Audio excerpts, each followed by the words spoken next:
Ingatanku tertuju pada 7 tahun yang lalu. Saat aku pulang dari bermain, aku melihat bapak tengah membawa sebuah tas yang berisi seluruh pakaiannya dan ibu sedang menangis. Bapak, mau kemana bapak? Kenapa membawa tas yang cukup besar? Tanyaku saat itu. Bapak mengatakan kepadaku bahwa bapak aku bekerja di luar kota dalam waktu yang sangat lama. Saat itu aku dan ibu melepas kepergian bapak dengan tangisan. Bapak aku sangat lapar. Lamunanku buyar karena rengekan adikku lagi. Ya Allah, kemana aku harus mengadu? Kami tidak punya siapa-siapa lagi. Gumamku di dalam hati. Jangan tanyakan kemana keluarga dan saudara yang lain. Kami tidak memiliki keluarga. Karena yang aku tahu dari sahabat ibu yang saat itu, aku tanyakan, ia mengatakan ibu dulu menikah dengan bapak, tanpa restu semua keluarga. Sehingga tidak ada satupun dari mereka yang menganggap kami keluarga hingga saat ini. Bahkan kematian ibu saja, tidak ada satupun dari mereka yang datang untuk sekadar melihat ibu untuk terakhir kalinya. Bapak bagaimana ini? Perutku sangat perih.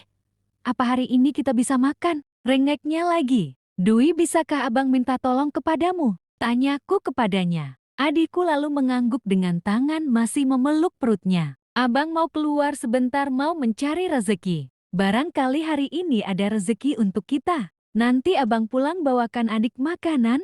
Doakan abang ya. Aku berucap sambil mengelus kepalanya. Baiklah bang, aku selalu mendoakanmu agar abang mendapatkan rezeki hari ini. Aku hanya tersenyum mendengarnya. Tak lupa aku menitip pesan kepadanya. Jangan membuka pintu jika aku belum kembali rumah. Dik, jika apa belum kembali ke rumah, jangan buka pintu untuk siapapun ya. Karena abang tak ingin kau kenapa-kenapa. Pesanku sebelum aku melangkah pergi meninggalkannya. Ya Allah, apa yang harus aku kerjakan? Berikan aku rezeki agar aku bisa membelikan makanan untuk adikku. Tak apa jika aku tak makan, asal adikku bisa makan ya Allah. Gumamku, tak terasa air mataku menetes sembari melangkahkan kaki meninggalkan gubuk kecil tempat tinggalku. Tak terasa langkahku sekarang telah tiba di tengah pasar. Aku bingung harus mengayunkan langkahku kemana. Menawarkan pekerjaan pun sudah aku lakukan. Namun bukannya diterima, aku malah ditolak dengan alasan aku masih terlalu kecil untuk bekerja. Hari sudah menunjukkan jam 12 siang, tapi tidak ada tanda-tanda aku akan mendapatkan pekerjaan. Karena terik matahari yang menyerang, aku memilih beristirahat di pinggir jalan. Ya Allah, kemana lagi aku harus mencari pekerjaan? Bayangan wajah adikku yang kelaparan selalu melintas di pikiranku. Namun seketika lamunanku buyar karena ada seseorang yang menepuk pundakku. Adik, sedang apa kamu di sini? Dari tadi saya perhatikan adik melamun terus. Tanya seseorang wanita cantik yang aku kisarkan usianya masih 30 tahunan ke atas. Aku sedang mencari pekerjaan tanteku, ujarku. Bisa dilihat dari ekspresinya, tante cantik tersebut tampak terkejut mendengar perkataanku. Berapa usiamu? Kamu terlalu kecil untuk bekerja dan di mana orang tua Mai? Tanyanya lagi. Usiaku baru 12 tahun. Ibuku telah tiada 1 minggu yang lalu, sedangkan bapak aku tidak punya, aku tidak tahu dia di mana sekarang. Ujarku jujur. Aku melihat kedua mata tante cantik itu berkaca-kaca. Entahlah, mungkin dia iba mendengar nasibku ini. Lalu, apakah kau sudah makan? Ucapnya lagi. Aku hanya menggeleng lemah. Aku mendengarnya mendengus dan membuang nafas panjang. Mungkin dia kasihan terhadapku.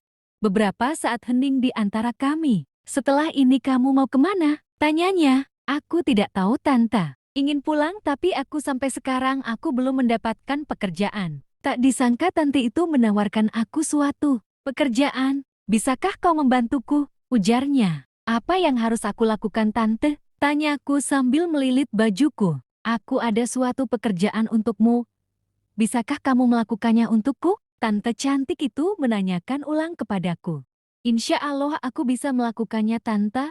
Apapun akan kulakukan agar adikku bisa makan. Tante cantik yang belum aku ketahui namanya memandangku dengan ekspresi yang sedikit terkejut. Kamu punya adik? Ucapnya lagi sambil memandangku. Ya tante, aku mempunyai adik. Namanya Dewi Utari, usianya baru 5 tahun. Dia sedang kelaparan di rumah dan menungguku pulang membawa makanan untuknya. Tak terasa air mataku menetes jikala teringat adikku. Baiklah, bisakah kamu menjadi teman bermain anakku di rumah? Dia tidak mempunyai teman karena kekurangannya. Ia selalu murung dan berdiam diri di rumah sepanjang hari, ketawa pun ia jarang sekali. Jika kamu bersedia menjadi teman anakku di rumah setiap hari, tante akan membayarmu, ujarnya kepadaku dengan tatapan lurus ke depan. Tanpa berpikir panjang, aku langsung menyetujuinya, agar aku bisa membeli makanan untuk adikku nanti. Baiklah, kau bisa ikut denganku sekarang. Ah ya, nama Tante Lestari. Namamu siapa? Ucapnya sambil memperkenalkan dirinya. Namaku Doni Anggara, Tante biasa dipanggil Doni. Aku berucap sambil melangkahkan kaki mengikuti Tante Lestari. Kami berhenti di sebuah mobil. Aku sangat takjub melihat mobil semewah ini. Seumur hidup aku tak pernah naik mobil. Jangankan mobil, motor pun tak pernah aku naiki. Kami hanya mempunyai sepeda. Itu, sepeda lama yang kadang rantainya suka putus di tengah jalan. Naiklah, kita akan pergi membeli makanan untuk kau dan adikmu, ucap Tante Lestari yang sudah duduk di bangku mengemudi. Kau bisa mulai bekerja besok, Doni. Datanglah di siang hari karena pagi Tante harus mengantarkan anak Tante untuk terapi. Ucapnya lagi, aku hanya mengangguk dan mendengarkan perintahnya. Kami berhenti di sebuah rumah makan Padang. Rumah makan yang selalu aku impikan selama ini untuk mencicipi masakannya. Aku tidak menyangka hari ini aku akan merasakannya. Aku melangkah mengikuti Tante Lestari sambil menelan air liur yang sudah tidak tahan untuk menyantapnya ketika pulang nanti. Setelah selesai, aku sempat melirik ke jam yang ada di rumah makan tadi. Ternyata jam sudah mau mendekati jam 2. Aku berniat meminta izin kepada Tante Lestari untuk pulang. Karena teringat adikku yang kelaparan. Di rumah aku takut dia kenapa. Tante, terima kasih untuk nasinya. Tapi aku harus pulang sekarang karena adikku menungguku di rumah. Ucapku sambil membayangkan wajah adik yang bahagia nanti melihat aku pulang membawa makanan untuknya. Baiklah, Tante akan mengantarmu pulang. Namun aku menolak. Aku lebih memilih pulang sendiri jalan kaki karena lokasi ini tak jauh dari rumahku. Tidak, Tante, aku bisa pulang sendiri. Karena ini dekat dengan rumahku. Tolakku halus. Baiklah, datanglah ke rumah Tante besok siang. Bawalah adikmu, tidak apa-apa.